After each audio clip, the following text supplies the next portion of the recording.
I appreciate the opportunity. So thanks to BSidesCharm, and thanks to you all for getting up and out on a Saturday morning. I can tell you I wouldn't be up and out on a Saturday morning were it not for my good friend Jeff, who extended the invitation. I appreciate that. But glad to be here in Baltimore. Wow, this is a great crowd.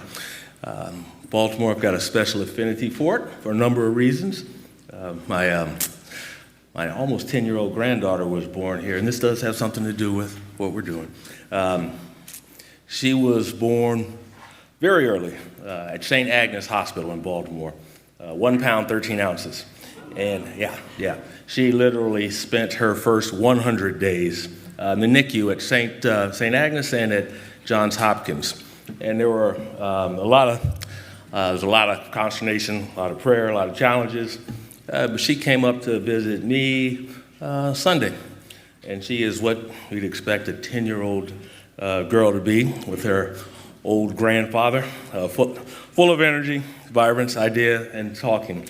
So it was not a good prospect when she was born at 1 pound, 13 ounces, but she is more than on track now. And I'm hoping that will be an analogy for where we are in cybersecurity. Because we are not in a good place. And hopefully Jeff told you I don't have any good news. I don't bring good news. That's just not my personality. And actually, I had a very relevant quote that somebody passed along yesterday right out here in Towson, actually at Towson University, and it was the president of Towson University. And he quoted Winston Churchill, and he said, success never is final. Success never is final. But I get the sense that we, America, thought in many ways that success was final. The 20th century was an American century. Now we're a quarter of the way through the 21st century, and I think we've got complacent, some might say arrogant, but there's a challenge in making the 21st century an American century. Overall, yes, but when it comes to cybersecurity as well. And that's part of what we all need to focus on. So that's what Churchill said, and I agree with that. That's my perspective. Success never is final. Even if we're number one, I'm always going to want to increase that delta between number 1 and 2. And part of the challenge from my perspective, I'll just give another quote from a fellow that I admire, John Wooden. I don't think many people in here go that far back, but all right. One of the most successful men's basketball coaches in the history of the NCAA. And he had something that was similar to Winston Churchill. Again, it relates. Wooden said, success is never final. And here's the part I disagree with when it comes to our line of business, failure is never fatal. I disagree with that when it comes to cybersecurity and what we're doing, because it poses a significant threat to our nation. And then he ended up with a part that I do agree with. It's courage that counts. And right now, the United States and all of us need to be courageous in taking on the challenges that we have. And there's a lot to do, awful lot to do. And so I'll just start out. My last position as the National Cyber Director, I had insight, not much more than what you had, but I evolved in my thinking. I learned how connected our digital foundation is to our economic prosperity, and how connected our economic prosperity is to our national security. I grew up in uniform, 20 years in the Navy, 20 years with CIA and NSA, and then a little over a year at the White House as National Cyber Director. And when I started out in the Navy, the general thinking was that national security was all about the kinetic aspects, bombs, bullets, aircraft carriers, tanks. We have evolved I think appropriately so, and we have redefined the definition of national security from that kinetic-based focus to include economic prosperity. We are not secure as a nation unless there is economic prosperity in this country. We have a heck of a national debt. That bill is going to come due one day, and it's not going to be a pretty picture. We have to take that on. So economic prosperity, national security are connected, and this digital foundation that we live, work, and play in is a key to the economic prosperity. Hence, it is a key to our national security. So that's the foundation for the bad news I'll be talking about. It's bad news, but it's reality from my perspective anyway. So to me, that's good news. Baltimore, in addition to my granddaughter having been born here, have an affinity for the city, for the region. When I was at NSA in my last assignment as executive director, I remember coming up to Martin Luther King Elementary School and teaching those third and fourth graders how to do a level of decryption and encryption with some games. NSA does a fabulous job of working with the community. And it was delightful to see those young inner city kids light up when they were able to decrypt messages and then actually encrypt some of the messages they passed during the class to their friends, and the teacher couldn't break those codes. But it shined a light on a talent pool that, number one, that we need, number two, that can be enthused, and number three, that we have to incentivize and motivate. And then in my last job, National Cyber Director, my first public appearance was purposefully here in Maryland at the Community College of Baltimore County, I think in Dundalk. But it was there that we talked about a number of challenges and solutions. I don't like to talk about challenges without proposing feasible solutions. We have more than enough problem identifiers. We don't have nearly enough solution identifiers. But there at CCBC, we talked about this hiring village that I hope you all take advantage of. You know, in this great nation of ours, roughly 500,000 open positions in cyber. I think 31,000, at least a year or so ago, open cyber positions in Maryland, and I think 1,600 or so open cyber positions in the Baltimore region. Those are open and they need to be filled.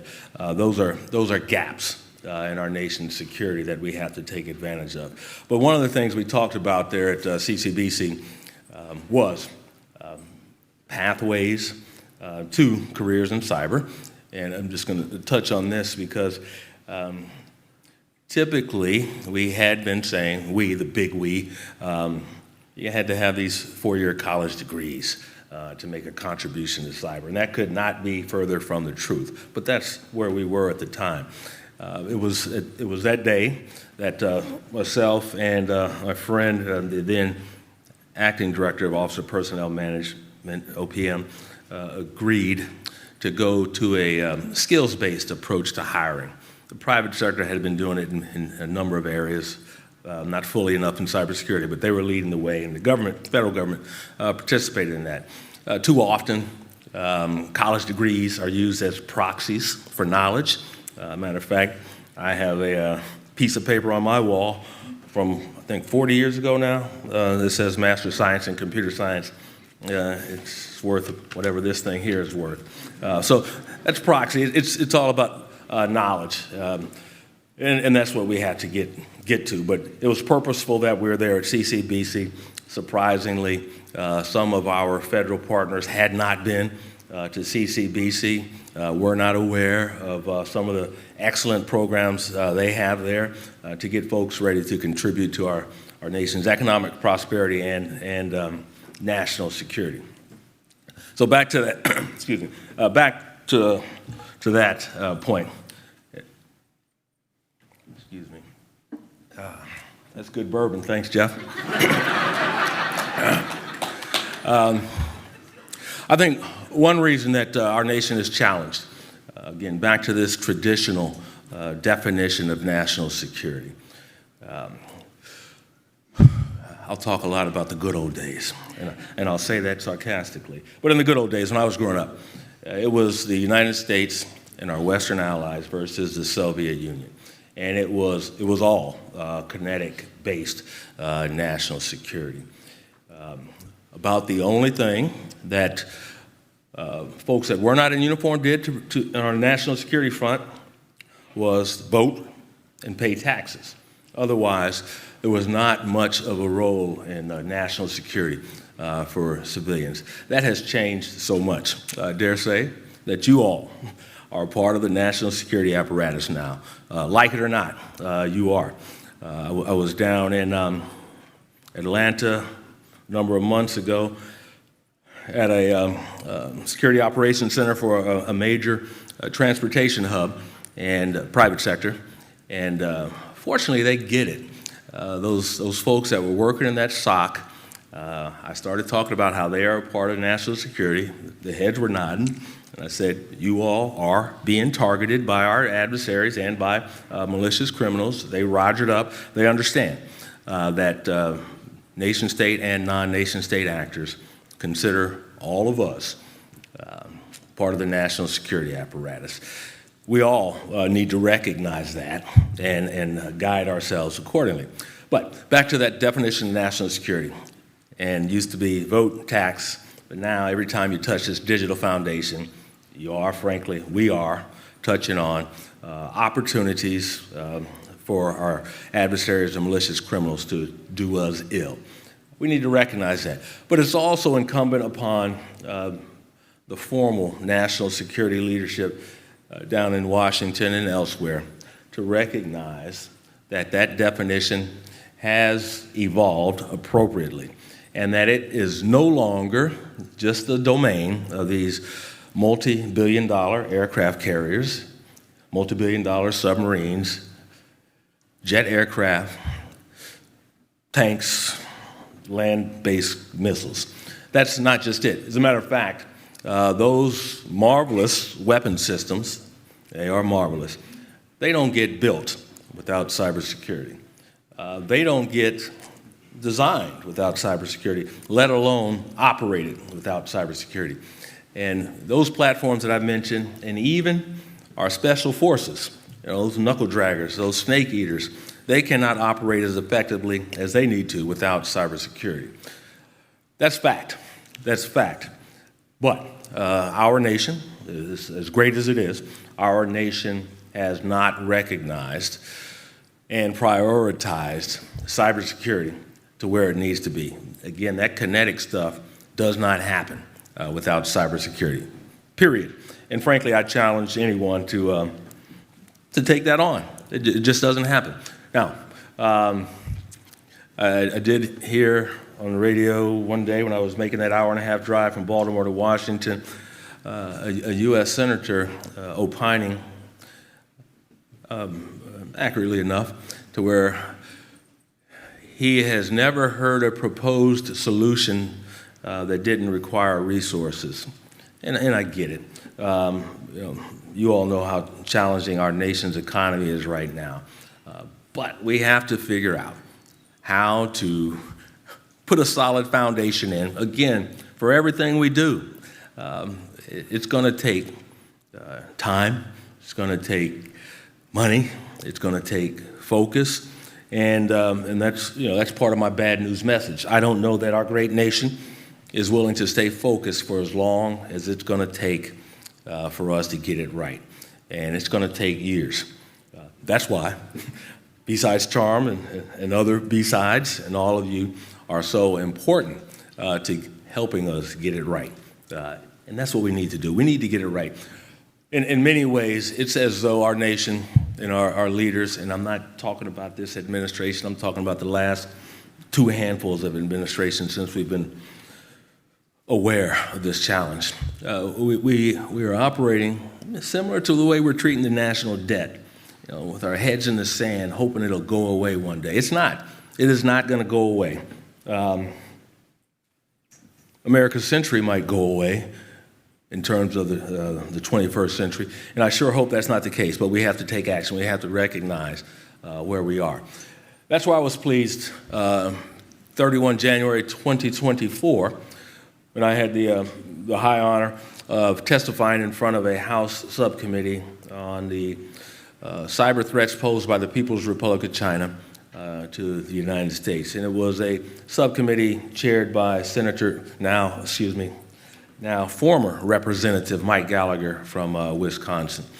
And during that day, the four panel members, the three in addition to me, are great Americans. Former Director of CISA, Jen Easterly, the then Director of NSA and Commander of U.S. Cyber Command, General Nakasone, and the then Director of FBI, Chris Wray. And Director Wray made the first public announcement of a threat to our nation in cyberspace. And he talked about, and then we all talked about, how the People's Republic of China had penetrated our critical infrastructure, not for espionage purposes. And that's one thing. We all need to recognize that nations spy. Nations will continue to spy. Nations should spy. So we need to get over that. PRC spies on us, we spy on them. That's the world we live in. It's not going to change. So espionage, we get it. But the PRC was not on America's critical infrastructure for espionage purposes. The PRC was on our critical infrastructure to disrupt and destroy America's ability to mobilize in case of a conflict. That's why they were there. It was not for financial gain. It was not for espionage. It was my words. And I can speak my words now since I'm no longer part of the federal government and I don't have a speech writer. It was preparation of the battlefield. That's what it was. And Director Wray called it what he should have called it, and he said it was unacceptable risk. Such a key phrase that needs to be more than words, but he called it unacceptable risk. That's what it was, and sadly, that's what it is. Because, again, like the national debt, our heads are in the sand hoping it'll go away. It's not going to go away. Not going to go away, that threat. But again, unacceptable risk. And critical infrastructure, those 16 sectors, they're called critical infrastructure because we have to have them in order for America, Americans, citizens and residents, to have the quality of life that we all deserve. That's why it's called critical infrastructure. Well, our critical infrastructure was, and I dare say is, at unacceptable risk. What do we do about it? It goes back to prioritizing the importance of cybersecurity and this digital foundation, prioritizing it, and that means resourcing it, that means taking action on it. That's the challenge that we face. So that unacceptable risk. And then I think this past summer, early fall, we announced another penetration of America's telecommunication systems.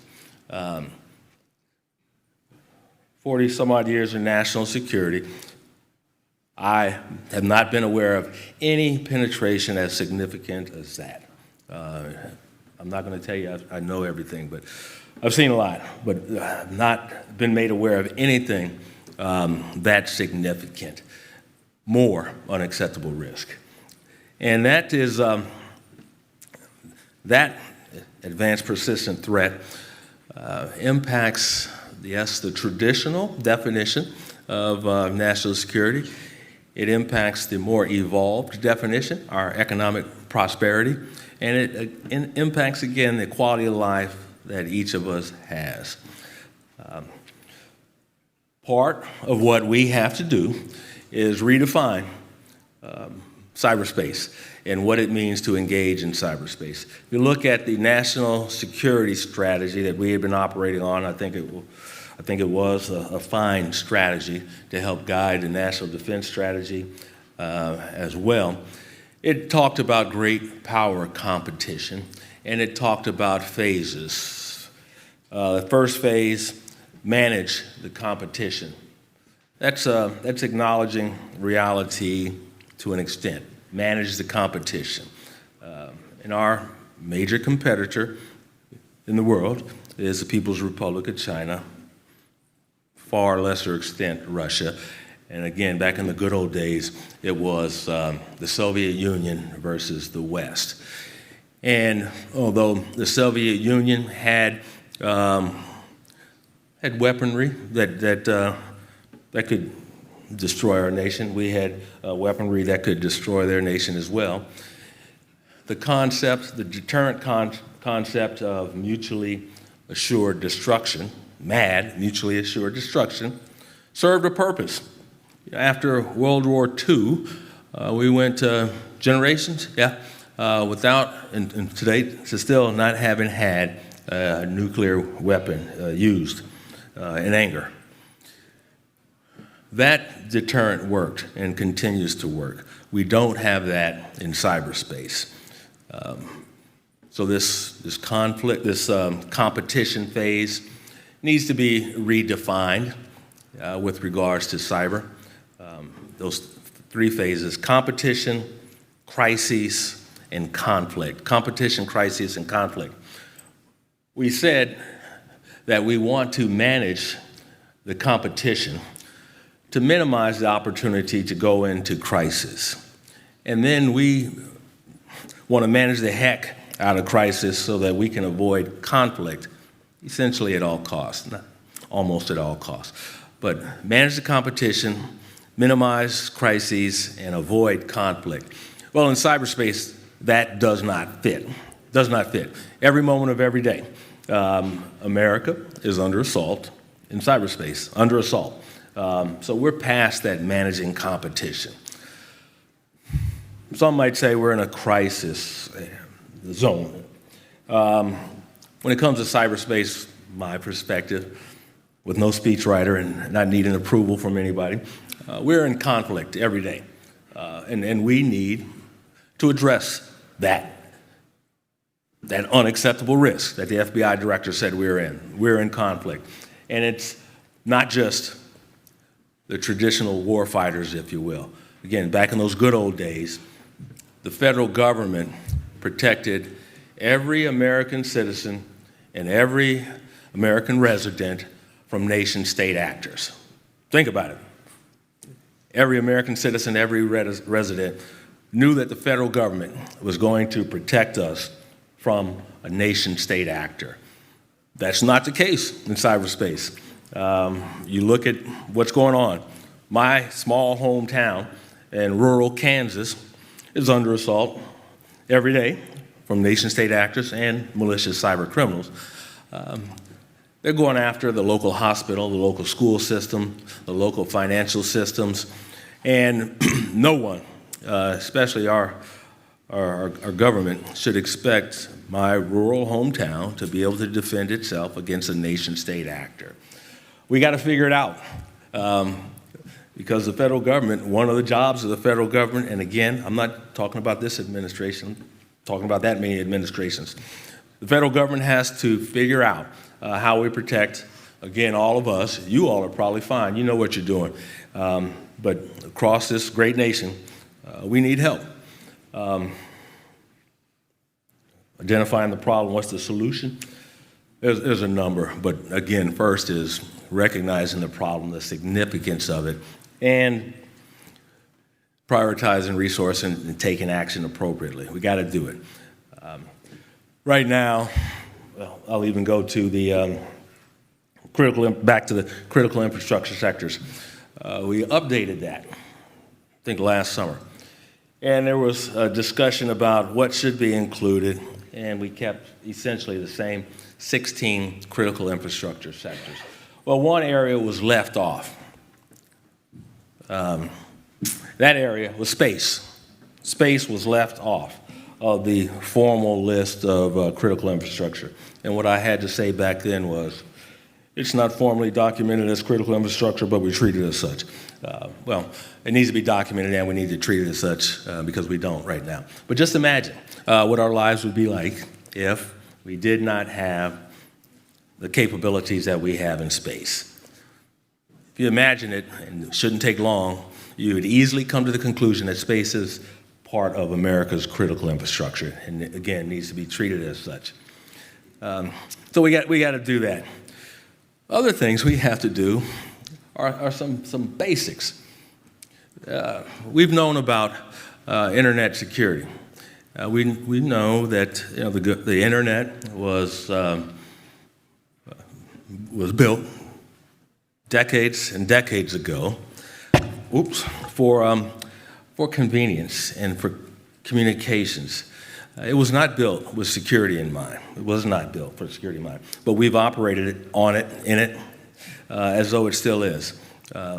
Border Gateway Protocol is a step in the right direction. We've known about that for decades, BGP. We've known about it for decades. For some reason, we haven't done much about it at all. And I don't have an answer on that, but that's part of the solution to this complaining that I'm doing. Implement BGP. Another one is liability. Liability.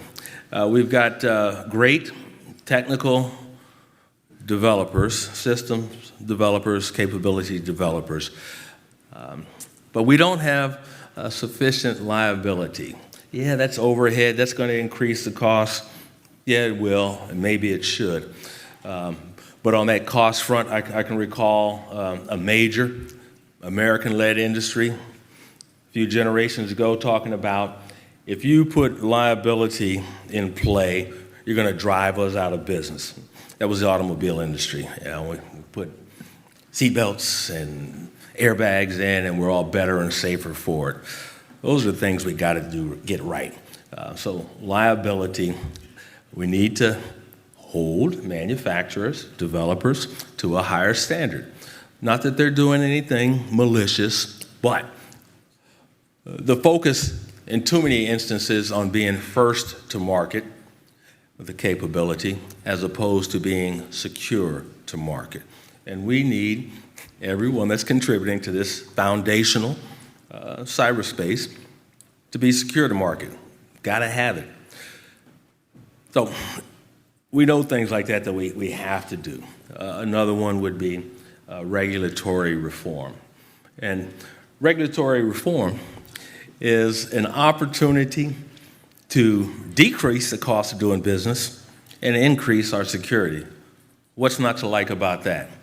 Other than it's hard to make it happen. But if we're going to decrease the cost of doing business and increase cybersecurity, we ought to do it. And why? Our businesses have to answer to multiple regulators. Just look at the financial services sector. They've got at least a handful of different regulators at the federal level, let alone state, let alone international. And many times, most times, almost all times, those regulators don't coordinate their tasking to, in this case, financial services sector. And those folks are spending more time doing audits and compliance checks than they are focusing on operational cybersecurity threats. I think most of us know that compliance does not equal security, and we need to recognize that. So what do we do on the regulatory reform front? First step, we ought to have a degree of reciprocity. If I'm Bank A, and if financial regulator X is coming to me and saying, all right, your number's up, time for an audit, time for your compliance check. And then regulator Z comes up 2 months later. Well, what I do for financial regulator X ought to be applicable to financial regulator Z. It needs to be a degree of reciprocity between those federal regulators. That's not the case today. We need to take that on. Another potential solution to the complaining that I'm doing. Back to serving our local communities, municipalities, counties, and even states. They don't have the resources to take care of all the cybersecurity measures that they should. They don't. That's, again, the federal government's job. So how do we do it? It's got to be some level of shared services, I do believe. Again, my small hometown doesn't have the resources. That includes funding, but it also includes talent. We need to figure out how to have the shared resources to help our municipalities get to the right cybersecurity posture. I think 2 days ago, I was in Washington participating in a discussion on this topic, and the moderator said, "Hey, we got to be provocative," and he did say, "Don't just complain, Coker, have some proposed solutions."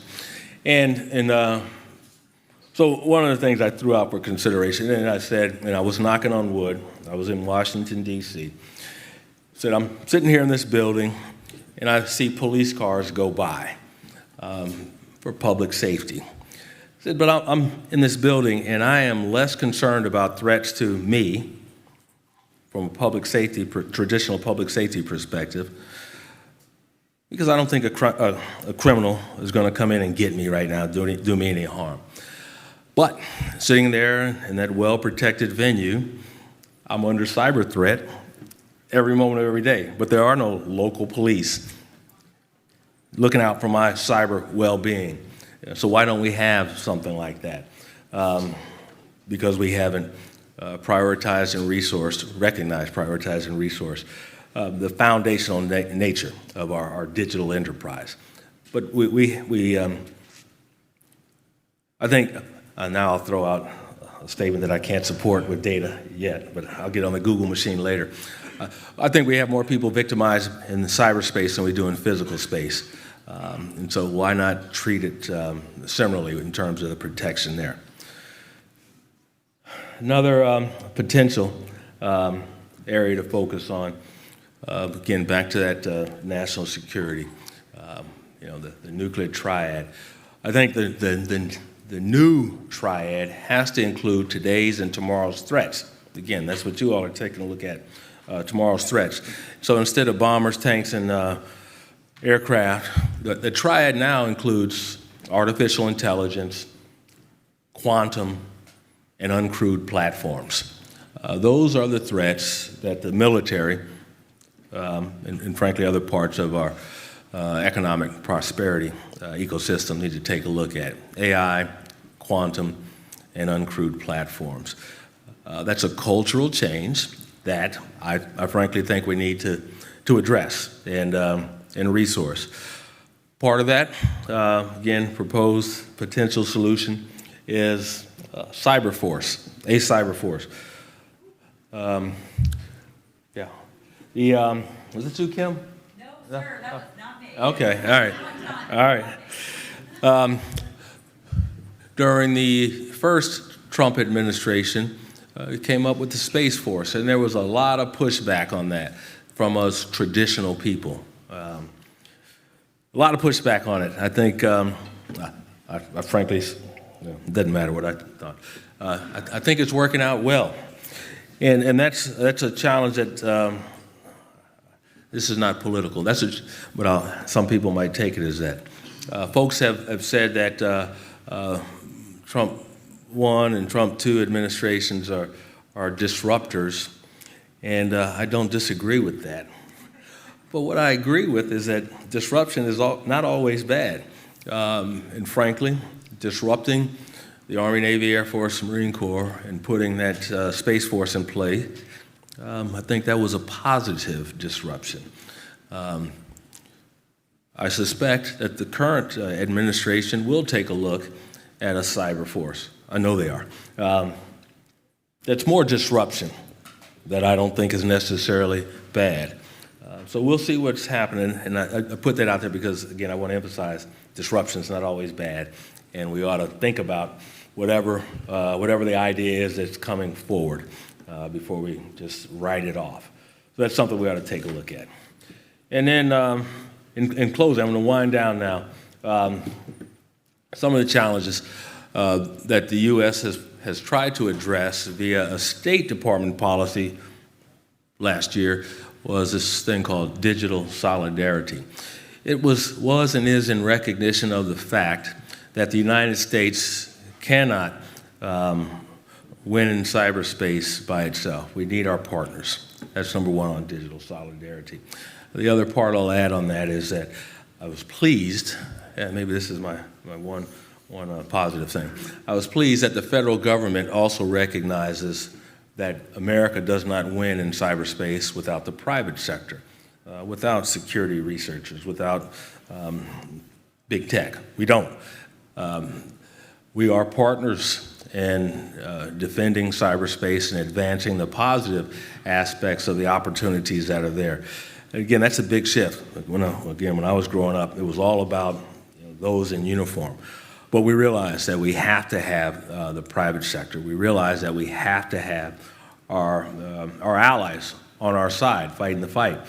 I was surprised and a bit disappointed when I would go out and talk to some of our allies about defending cyberspace. And initially, too many of those partners would view cybersecurity as a Western problem, as a U.S. problem. All this Volt Typhoon, Typhoon, that's America's problem.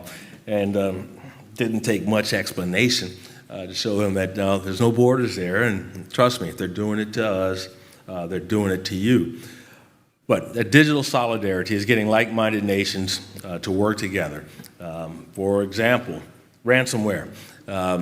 There are refuges where these cyber criminals are able to go and stay and be beyond the touch of law enforcement, be beyond the touch of traditional diplomacy. But we have to work together on that front. A tough spot, again, to speak frankly, for the U.S., we talk to our allies about the Western tech stack.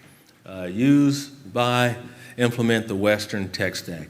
And one of the points that was appropriately thrown in my face by a counterpart from Western Europe was, hey, we can't trust you. We buy this Western tech stack. How do we know that you haven't already put some of your American magic in the systems that you want us to put on our networks? Valid point. That's a valid point. Another one along those lines, when we've talked to some of our international partners about what we know about threats to their digital foundation, they said, well, how do you know that? Is it because your analysis shows the United States that my nation's network is infiltrated, or is it because the United States is on my network and sees others? That's a tough space, but it's a real space. And we have to figure it out. Don't have a solution, but I'll throw one out. I talked about, we're going to spy, nations spy. They'll continue to do that. But we have Five Eyes, U.S., Canada, Australia, New Zealand, the U.K. We have Five Eyes. And part of that agreement is, amongst those five nations, we don't spy on each other. In my experience is that that holds true. Since I have to propose a solution to that whine, maybe we ought to expand that concept in cyberspace. Tough to implement, tough to confirm, but that's one I want to put out there. And I'm going to wrap up now, but I do just want to say, on top of all that bad news, it's a perspective of reality that I think all of us and our loved ones are faced with and need to address. And we need to go to the folks that make decisions on priorities and resources for this nation. And they're right down the road in Washington. They're in state capitals across the globe. We can't be foolishly hopeful and think that that ticking time bomb won't go off on our digital foundation. Similarly, we can't think that that terrible, embarrassing national debt is going to solve itself on its own. Those are debts that all of us are faced with. Doesn't matter where we live, where we're from, what we're doing. It impacts us all. A lot to do. A question that I won't try to answer is, does America have the focus to address that powerful challenge that we are faced with? Do we have the focus to apply the priorities and resources and the time? And it will take years, and it will take plenty of zeros after the dollar sign to address it. My perspective, it's an imperative that we have to take on. And the last quote that I'll wrap up with, Ruth Bader Ginsburg said, real change, enduring change, happens one step at a time. We got to start stepping in the right direction. Long, uneasy, uneven journey, but we need to start taking steps. Counting on you all to help on that front. So thank you for your time. Thanks for coming out Saturday morning. And